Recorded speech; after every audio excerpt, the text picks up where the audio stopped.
ಓಂ ಶ್ರೀ ಗುರುದೇವಾಯ ನಮಃ. S J ಗುರುಕುಲ ಚಿಕ್ಕಶೆಲ್ಲಿಕೇರಿ. ಈ YouTube channel ಬರ್ತಕ್ಕಂತಹ ಸಕಲ ವಿಡಿಯೋಗಳನ್ನು ನೋಡಿ ಕೇಳಿ ಆನಂದಿಸಿ ಮತ್ತು ಆ ಊರೇ ಸ್ಮಶಾನ ಆಗಿ ಹೋಗುವ ಸಂದರ್ಭದಲ್ಲಿ ಆ ಗ್ರಾಮವನ್ನು ರಕ್ಷಣಾ ಮಾಡಿ ಆ ಉಗ್ರ ರೂಪವನ್ನು ತಾಳಿರ್ತಕ್ಕಂಥ ತಾಯಿಯನ್ನೇ ಭಸ್ಮ ಮಾಡಿ ಮುಂದೆ ನಾನೇ ಬಂದು ಈ ಕೀಲಿಯನ್ನು ತೆಗೆದು ಮತ್ತೆ ಈ ದೇವಿಯನ್ನು ಸ್ಥಾಪನಾ ಮಾಡ್ತೀನಿ ಅನ್ನುವಂತಹ ಮಹಾ ಮಾತನ್ನು ಜನರಿಗೆ ಹೇಳಿ ಬರ್ತಾ ಇದ್ದಾರೆ. ಅದೇ ಪ್ರಕಾರ ಮನುಷ್ಯನಾಗಿರ್ತಕ್ಕಂಥವ ಭಕ್ತಿ ಅನ್ನೋದಿತ್ತು ಅಂದರೆ ಯಾರಿಗೂ ಅಂಜಬೇಕಾದಂತಹ ಕೆಲಸ ಇಲ್ಲರಿ. ಈಗ ಯಾರು ಮಾಡ್ಬೇಕ್ರಿ ಭಕ್ತಿ? ಯಾರು ಏನಾರ ನಮಗೆ ಸಾಮಗ್ರಿ ಬೇಕಂದ್ರೆ ಭಕ್ತಿ ಮಾಡು. ನನಗೇನು ಬೇಡ ಅಂದವ ಏನು ಭಕ್ತಿ ಅವಶ್ಯಕತೆ ಇಲ್ಲ. ನಮಗೆ ಹೊಲ ಬೇಕು, ಮನೆ ಬೇಕು, ರೋಗ ರುಜಿನಗಳು ಬರಬಾರ್ದು, ಹೆಂಡತಿ ಬಂಧು ಬಳಗ ಎಲ್ಲ ಚೆನ್ನಾಗಿರ್ಬೇಕಂದ್ರೆ ಭಕ್ತಿ ಮಾಡೋದು. ಇದ ಬೇಡ ಅಂದ್ರೆ ಏನು ಅವಶ್ಯದ ರೀ? ಎಲ್ಲ ಇದು ಬೇಕು ಅಂದವನಿಗೆ ಭಕ್ತಿ ಅದ, ಬ್ಯಾಡ ಅಂದವ ದೇವ್ರೂ ಕೂಡ ಏನು ಮಾಡಂಗಿಲ್ಲ, ಅವನು ದೇವರನೇ ಇದ್ದ ಅನ್ನುವುದನ್ನು ಕೇಳುತ್ತಾ ಬಂದಿದ್ದೀರಿ. ಒಬ್ಬ ಯಾವನೋ ಹುಡುಗಿದ್ದಂತ್ರಿ, 20 ವರ್ಷದ ಹುಡುಗ. ಏನು ಮಾಡಿದ ಅಂತ ಕೇಳಿದ್ರೆ ಏನು ದುಡಿಯೋದು ಕಷ್ಟ ಆಯಿತು, ಭಕ್ತಿ ಮಾಡೋದು ಕಷ್ಟ ಆಯಿತು, ಮತ್ತೇನು ಇವೆಲ್ಲ ಪುಸ್ತಕ ಗ್ರಂಥಗಳನ್ನು ಮಹಾತ್ಮರು ಓದ್ತಿರ್ತಾರ, ಅವನ್ನ ಓದಿ ಎಲ್ಲ ನಡೀತಿರ್ತಾವ. ನಾನು ಒಂದು ಗ್ರಂಥ ತೊಗೋಬೇಕಂತ ಹೋದಂತ್ರಿ ಅಂಗಡಿ. ಓದ್ಗಳನ್ನ ಆ ದೇವ್ರು ತೊಗೋಬೇಕು, ಈ ದೇವ್ರು ತೊಗೋಬೇಕು, ನಾಗಲಿಂಗನ್ ತೊಗೋಬೇಕು, ಸಿದ್ಧಾರೂಢರು ತೊಗೋಬೇಕು, ಶಾಂತವೀರಪ್ಪರು ತೊಗೋಬೇಕು ಅನ್ಕೊಡ್ದು ಅವೆಲ್ಲ ಅಂಗಡಿಗೆ ಹೋಗೋಣ ಹೋದ್ರಿ. ಅವ್ನು ಸಾಲ್ಕ ಬುಕ್ ನೋಡಿ ಅವ್ ಕಂಡತಿ ಅಂತ್ರಿ ಅದ್ರೊಳಗೆ ಒಂದೇ ದಿನದಲ್ಲಿ ಶ್ರೀಮಂತನಾಗುವುದು ಹೇಗೆ ಅಂತ ಒಂದು ಬುಕ್ ಕಂಡತಿ ಅಂತ್ರಿ.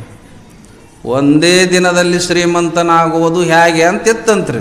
ಅವ ಅಂದ, ಒಂದು ದಿನದೊಳಗೆ ನಾ ಶ್ರೀಮಂತ ಆಗುವುದು ಇದ್ರೊಳಗೆ ಬರ್ದಾರ ಅಂತಂದಗಳೇನ ಮತ್ತು ಉಳಿದದ್ದು ದೇವ್ರು ತೊಗೊಂಡು ಓದುದರ ಏನರ್ತದ, ಒಂದು ಬುಕ್ ಕೊಡ್ರಿ ಅಂದ. ಎಟ್ರಿ ಅನ್ನತ್ಲೆ, ಒಂದು 100 ರೂಪಾಯಿ. ಒಂದು 100 ರೂಪಾಯಿ ಕೊಟ್ಟು ಆ ಬುಕ್ ತೊಗೊಂಡ ತಕ್ಷಣ ಅದರ ಜೋಡಿ ಒಂದು ಸಣ್ಣದೊಂದು ಗ್ರಂಥ ಕೊಟ್ಟಂತ ಫ್ರೀ. ಅಲ್ಪ ನಾವು ಒಂದು 100 ರೂಪಾಯಿ ಕೊಟ್ಟಿನಿ, ಇದ್ರ ಬೆಲೆ ಒಂದು 100 ಅದ, ಮತ್ತು ಇದನ್ನು ಒಂದು ಬಂದಿತ್ತದ, ನೀವು ನೋಡಿರ್ಬೋದು. ಅದು ಇದೊಂದು ಗ್ರಂಥೇ ಬಂದಿತ್ತಿದು, ಒಂದೇ ದಿನದಲ್ಲಿ ಶ್ರೀಮಂತನಾಗೋದು ಹೇಗೆ ಅಂತೇಳಿ. 10,000 ಪ್ರಿಂಟ್ ಆದರೆ 2 ದಿನದ ಖಾಲಿಯಾಗಿ ಹೋಗ್ಯಾವ್ರಿ.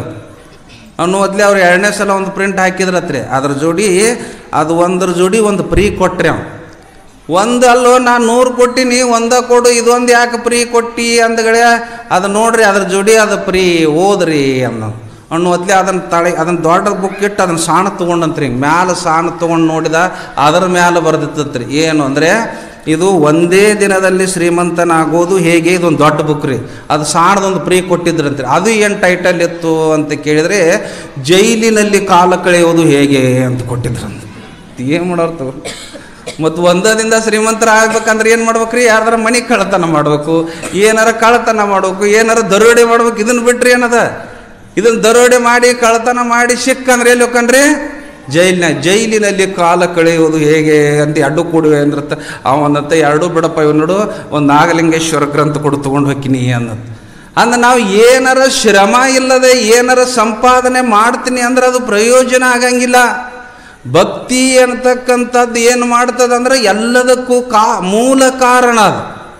ದುಡ್ಡು ಎಲ್ಲ ವ್ಯವಹಾರಕ್ಕೆ ಹೇಗೆ ಕಾರಣವಾಗಿದೆಯೋ, ಭಕ್ತಿ ಅನ್ನತಕ್ಕಂಥದ್ದು ಎಲ್ಲ ಸುಖಗಳಿಗೆ ಮೂಲ ಕಾರಣರೇ. ಅದು ಗಂಡ ಹೆಂಡತಿಯಾಗಿ ಹೋದ್ರು, ಆಹುಕ ಮತ್ತು ಆಹುಕಿ ಅಂಥೇಳಿ. ಆಹುಕ ಅಂದ್ರೆ ಗಂಡ, ಆಹುಕಿ ಅಂದರೆ ಹೆಂಡತಿ.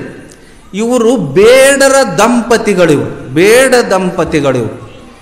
ಇವರು ಏನು ಮಾಡ್ತಾ ಇದ್ರು ಅಂತ ಕೇಳಿದರೆ, ಪ್ರತಿನಿತ್ಯ ಕಾಡಿನಲ್ಲಿ ಬೇಟೆ ಆಡ್ತಾ ಇದ್ದ. ಏನಾದರೂ ಮೊಲ ಆಗಲಿ ಏನಾದರೂ ಸಣ್ಣ ಪ್ರಾಣಿಗಳನ್ನು ಬಾಣದಿಂದ ಹೊಡೆದಂದ್ರೆ ಅದನ್ನು ತೊಗೊಂಡು ಬರೋದ್ರಿ. ತೊಗೊಂಡು ಬಂದು ಅದನ್ನು 1 ಆನೆಯೋ 2 ಆನೆಯೋ 5 ಆನೆಗೋ ಅದನ್ನು ಮಾರಿ ಆ ರೊಕ್ಕ ತೊಗೊಂಡು ತೊಗೊಂಡ ಬೇಡಿ ಅಕ್ಕಿ ಮನೆಗೆ ತೊಗೊಂಡು ಬರವ. ಗಂಡ ಹೆಂಡತಿ ಏನು ಮಾಡ್ತಾ ಇದ್ರ ಅಂದ್ರೆ, ಅಕ್ಕಿ ಅದು ಅನ್ನ ಮಾಡ್ತಾ ಇದ್ಲಿ ಹೆಣ್ಮಗಳು, ಆಮೇಲೆ ಅದನ್ನು ಸಾಂಬಾರು ಮಾಡ್ತಾ ಇದ್ದು. ಒಂದೇ ಕುಟೀರ ಅದು, ಒಂದೇ ಕುಟೀರ ಅಂದ್ರೆ 6-4. ನಿಮಗತೆ 50-40 ಅಲ್ರಿ, ಅದು ನಿಮಗಿರ್ತಾವ 50-40. 6-4, 6 ಫೂಟ್ ಉದ್ದ, 4 ಫೂಟ್ ಆಗಲ್ಲ, ಕೇವಲ ಇಬ್ಬರಿಗೆ ಜಾಗ. ಒಂದು ದೊಡ್ಡ ಕಾಟ ನೋಡ್ರಿ ನಿಮ್ದು, ಒಂದು ದೊಡ್ಡ ಕಾಟ ಇರ್ತದೆ. 6, 4 1 ಕುಟೀರ, ಅದು ಊರು ಬಿಟ್ಟು ಹೊರಗಡೆ, ಗುಡ್ಡದ ಸಮೀಪ ಊರು ಬಿಟ್ಟು ಹೊರಗಡೆ ಒಂದು ಕುಟೀರ ರೀ. ಅದು ಕುಟೀರ ಅಂದ್ರೆ ಅದು ಒಂದು ಈ ತೆಂಗಿನಗರಿಗಳಿಂದ ಮಾಡಿಕೊಂಡು ಶರಣರ ಮಾಡಿಕೊಂಡು ಜೀವನ ಕಳೀತಿದ್ರು. ಹನಿ ಮೇಲೆ ವಿಭೂತಿ, ಕೊರಳಲ್ಲಿ ರುದ್ರಾಕ್ಷಿ, ಆ ಏನು ಅನ್ನ ಸಾಂಬಾರು ಮಾಡೋದು. ನಂತರ ಏನು ಮಾಡ್ತಿದ್ದ ಅಂದ್ರೆ ಇಬ್ಬರು ಗಂಡ ಹೆಂಡತಿ ಕೈ ಮುಕ್ಕೊಂಡು ನಿಂದ್ರದ್ರಿ. 12ನೇ ಶತಮಾನದ ಸಮಕಾಲದಲ್ಲಿ ನಡೆದು ಹೋಗಿರುವ ಘಟನೆ. ಕೈ ಮುಕ್ಕೊಂಡಿಬ್ರು ಗಂಡ ಹೆಂಡತಿ ನಿಂದ್ರ ಅವರು. ಯಾರ ಸಂತರು, ಶರಣರು, ಮಹಾತ್ಮರು, ಜೋಗಿಗಳು, ಜಂಗಮರು ಯಾರಾದರೂ ಮನೆ ಮುಂದೆ ಬಂದ್ರ ಅಂದ್ರೆ ಅವ್ರನ್ನ ಕರೆದು ಅವ್ರ ಲಿಂಗ ಪೂಜಾ ಮಾಡಿಸಿ ಅವ್ರಿಗೊಂದಿಟ್ಟು ಪ್ರಸಾದ ಮಾಡಿ ಅವರು ಹೋದ ಮೇಲೆ ಇವ್ರು ಲಿಂಗ ಪೂಜಾ ಮಾಡಿಕೊಂಡು ಪ್ರಸಾದ ಮಾಡವ್ರು. ಎಷ್ಟು ದಿನ ಮಾಡಿದ್ರು ಅಂದ್ರೆ 10-15 ವರ್ಷಗಳ ಪರ್ಯಂತರ ಮಾಡ್ಕೊಂತ ಬಂದಿದ್ರು. ಅದಕ್ಕೆ ಭಗವಂತ ನೋಡಿದ, ವೃತ್ತಿ ನೋಡಿದ್ರೆ ಈದದ ಎಂತಹ ಭಕ್ತಿವಂತರದಾರ, ಇವರನ್ನ ಪರೀಕ್ಷೆ ಮಾಡಬೇಕು ಅಂತ ತಿಳ್ಕೊಂಡು ಭಗವಂತ ತನ್ನ ನಿಜ ಸ್ವರೂಪವನ್ನು ಮರೆಮಾಚಿ ಹಳಿ ಬಟ್ಟಿಯನ್ನು ಹಾಕ್ಕೊಂಡು ಗಡ್ಡ ಬಿಟ್ಟುಕೊಂಡು ಕೈಯೊಳಗೊಂದು ಬಡಿಗೆ ಹಿಡ್ಕೊಂಡು ಸಾಯಂಕಾಲ 6 ಗಂಟೆ ಸಮಯ 6 ಗಂಟೆ ಸಮಯಕ್ಕೆ ಬಂದು ಮನೆ ಮುಂದೆ ನಿಂತು ಭಿಕ್ಷಾಂದೇಹಿ ಅಂದ್ರು. ಗಂಡ ಹೆಂಡತಿ ಇನ್ನೇನು ಸಾಯಂಕಾಲ ಇನ್ನು ಪ್ರಸಾದ ಮಾಡಿ ಲಿಂಗ ಪೂಜಾ ಮಾಡಿ ಪ್ರಸಾದ ಮಾಡಿ ಮಲಗಬೇಕು ಅನ್ನೋಗೊಡದೆ ಇವ್ ಮನೆ ಮುಂದೆ ಭಿಕ್ಷಾಂದೇಹಿ ಅಂತ ಬಂದ ತಕ್ಷಣ ಅವನ ಪಾದಕ್ಕೆ ನೀರು ಹಾಕಿ ಕರ್ಕೊಂಡೋಗಿ ಸ್ನಾನ ಮಾಡಿಸಿ, ಅಪ್ಪ ಲಿಂಗ ಪೂಜಾ ಮಾಡ್ಕೊಳ್ರಿ, ಪ್ರಸಾದ ಮಾಡ್ರಿ ಅಂತಂದ್ರೆ ಆಯಿತು ಅಂತೇಳಿ ಸ್ನಾನ ಮಾಡಿದ, ಲಿಂಗ ಪೂಜಾ ಮಾಡಿಕೊಂಡ, ಊಟ ಮಾಡಿದ. 9 ಗಂಟೆ ಆಯ್ತು ರಾತ್ರಿ. ನೋಡ್ರಿ ಭಗವಂತಂದು ಹೆಂಗಿರ್ತತಿ. ರಾತ್ರಿ 9 ಗಂಟೆ ಆಯಿತು. 9 ಗಂಟೆ ಆಯಿತು. ಯಪ್ಪ ನೀವು ಹೋಗಬಹುದು, ಇನ್ನು ಮೇಲೆ ನಿಮ್ಮದು ಎಲ್ಲ ಸೇವೆಯನ್ನು ಮಾಡಿವು ಅಂದ ತಕ್ಷಣ ಅಜ್ಜ ಅಂತಾನ, ವೃದ್ಧ ಸನ್ಯಾಸಿ ಅಜ್ಜ ಹೇಳ್ತಾನ, ಅಲ್ಲೋ 9 ಗಂಟೆ ಆಗ್ಯದ, ಇತ್ತಾಗ ಹೋದ್ರೆ ಗುಡ್ಡದ ಹುಲಿ ಚಿರತೆ ಪ್ರಾಣಿಗಳು ತಿಂದು ಹಾಕ್ತಾವ, ಇತ್ತಾಗ ಊರು ದೂರದ, ನಾ ಎಲ್ಲಿ ಹೋಗ್ಲಿ, ಇವತ್ತೊಂದು ರಾತ್ರಿ ನಾ ಇಲ್ಲಿ ಉಳ್ದ ಮುಂಜಾನೆ ಎದ್ದು ನಾ ಹೊಕ್ಕಿನಿ ಅಂದವ. ಅನ್ನೋತ್ಲೆ ಅವನ ಗಂಡಂದ 6 ಫೂಟ ಉದ್ದ 4 ಫೂಟ ಅಗಲದ, ಇಬ್ಬರಿಗೆ ಬಿಟ್ರೆ ಈ ಮನೆ ಒಳಗೆ ಜಾಗ ಇಲ್ಲ, ದಯವಿಟ್ಟು ಕೈ ಮುಗುತ್ತೀನಿ ನೀವು ಹೋಗ್ರಿ ಅಂದ್ರೆ. ಅನ್ನೋತ್ಲೆ ಹೆಂಡತಿತ್ತಾಳ, ಬುದ್ಧಿಗಿಡಿ, ಒಬ್ಬ ಮಹಾತ್ಮ ಯೋಗಿ ತರ ಕಾಣ್ತಾನ, ಒಬ್ಬ ಮನುಷ್ಯ ಮನೆಯೊಳಗೆ ಲಿಂಗ ಪೂಜಾ ಮಾಡಿಕೊಂಡು ಇರ್ತೀನಿ ಒಂದು ವಸ್ತಿ ಅಂದ್ರೆ ಹೋಗಂತಿರಲ್ಲ, ನೀವೇನು ಬುದ್ಧಿ ಅದಾನ ಅಂದ್ಲ ಗಂಡು. ಅಲ್ಲ ನಮ್ಮ ಮನೆಯೊಳಗೆ ಎಲ್ಲಿ ಜಾಗ ಅದ, ನಮ್ಮ ಮನೆಯಾಗ ಎಲ್ಲಿ ಜಾಗ ಅದ ಅಂದಾಗ ಈ ಹೆಂಡತಿ ಹೇಳ್ತಾಳ, ಇದು ಅರಣ್ಯ ಪ್ರದೇಶದ, ಇಲ್ಲಿ ಕಾಡು ಪ್ರಾಣಿಗಳ ಬರ್ಬೋದು, ಒಂದು ಕೆಲಸ ಮಾಡ್ರಿ, ಆ ಮನುಷ್ಯ ನನ್ನ ಕರ್ಕೊಂಡ ನೀವು ಒಳಗೆ ಮಲ್ಕೋರಿ, ಯಾವ ಕಡ್ಗದಲ್ಲ ಅದನ್ನು ಹಿಡ್ಕೊಂಡು ನಾ ಕಾಕೋಂತ ಹೊರಗೆ ನಿಂದಿರ್ತೀನಿ ಅಂದಳು. ಹೆಂಗಾಗಿರ್ಬೇಕ್ರಿ ಗಂಡಗ. ಹೆಣ್ಮಗಳು ಹೊರಗೆ ನಿಂದಿರ್ತೀನಿ, ಅವನು ಕರ್ಕೊಂಡು ನೀವು ಒಳಗೆ ಮಲ್ಕೋರಿ ಅಂದ್ರೆ ಅವಂಗಂತಾನ, ಅಲ್ಲ ನೀ ಹೊರಗೆ ಹೆಣ್ಮಗಳನ್ನು ಕಾಯಕ್ಕೆ ಹಚ್ಚಿ ನಾ ಮಲ್ಕೊಳ್ಳೆ ಹುಚ್ಚಿ ಬೇಡ, ಇದಪ್ಪ ಪ್ರಚಾರ ಏನಾಗ್ತದ, ಏನಾರ ಪ್ರಾಣಿ ಒಂದು ಇಲ್ಲಿ ಹುಲಿ ಅಡ್ಡಾಡ್ತಾವ, ಚಿರತೆ ಸಿಂಹಗಳು ಅಡ್ಡಾಡ್ತಾವ, ನಿನ್ನ ಬಲಿ ಕೊಡಕ್ಕೆ ನಾ ತಯಾರಿಲ್ಲ, ಬೇಡ, ಆ ಮನುಷ್ಯನಿಗೆ ಅಲ್ಲಿ ಹಾಸಿ ಕೊಡು, ನೀವು ಇಬ್ರು ಒಳಗೆ ಮಲಗ್ರಿ, ನಾ ಕಾಕೋತ ನಿಂದಿರ್ತೀನಿ ಅಂದ್ರಿ. ಹೆಂಗೆ ನೋಡ್ರಿ ಭಕ್ತಿ ಹೆಂಗದ.